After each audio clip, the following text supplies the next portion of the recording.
Well, we're charting a roadmap out. It's been interesting listening to all the government's been telling us in the last few days, and things are on the move, aren't they? Which is certainly encouraging. It was nice to have Mother's Day and to be able to have some family members around together. I hope that was an enjoyable time for your family.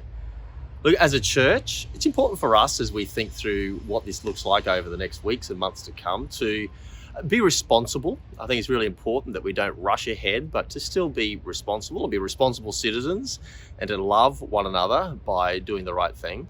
And that's going to require us being very, very thoughtful about our processes out. We're starting to think, though, through a few questions. And as we've been thinking through these questions, I reckon they're questions that every single one of our families might find interesting to even ask ourselves. Question number one is, what is it that you have stopped doing that probably you shouldn't start doing again after all of this is over? So, number two question is, what have you started doing that you should continue to do? And number three is, what's changed? What things have you changed the way that you do them, and that's actually been a really good change that you will continue to do? For us in our family, something that I've stopped doing that I really shouldn't start doing again is rushing so much. I'd love to be able to think of ways that I can be better at being still, to mark time, to be more present with my family, and especially to be more present with God. What is it that I've started doing, or we have started doing? Well, we've been FaceTiming family interstate and really enjoying doing that. We haven't been that great at keeping in touch with them, but we've been doing that in this quieter time. We should continue to do that. What's changed?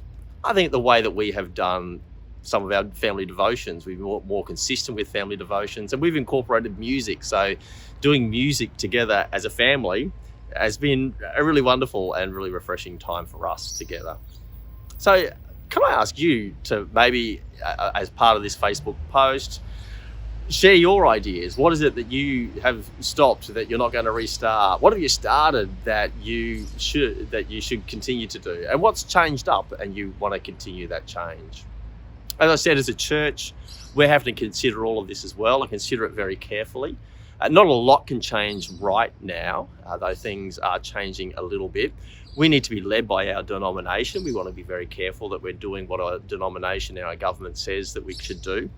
In stage two, which is in about a month's time, we should be able to look at probably doing home groups again, and at least having most of your group together with you.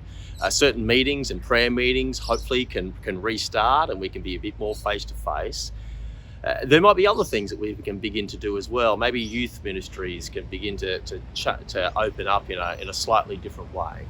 But we will give you more information about all this as time goes by. How we do a lot of those things might also, though, be something we need to consider. They may not look exactly the same as things used to, and that's okay. I think we need to be careful that we don't think that just going back is going back to the way things always were. There's been lots of things we've learned during this time that we should incorporate into what the future of our church, our family looks like. Some really encouraging things have happened, and we want to keep doing some of those things. And one of our core values as a church is that we want to be culturally appropriate. So to do things in a culturally appropriate way without being afraid of change. So we need to be able to adapt and move ahead and do things differently without ever changing the gospel message, because that's our foundation and that's what we're all about, the gospel of the Lord Jesus Christ. Can I just conclude this morning? I was chatting to a few guys this morning about Colossians chapter 1, where there's a prayer there that Paul prays for the people he loves. And he says for them in Colossians chapter 1, from the day we've heard, we've not ceased to pray for you, asking that you would be filled with the knowledge of his will in all spiritual wisdom and understanding, that you might walk in a manner worthy of the Lord, fully pleasing to him, bearing fruit in every good work and increasing in the knowledge of God. Isn't that good stuff to think about?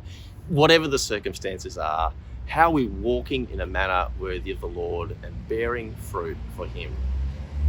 As always, encouraged to be part of our live stream service this Sunday.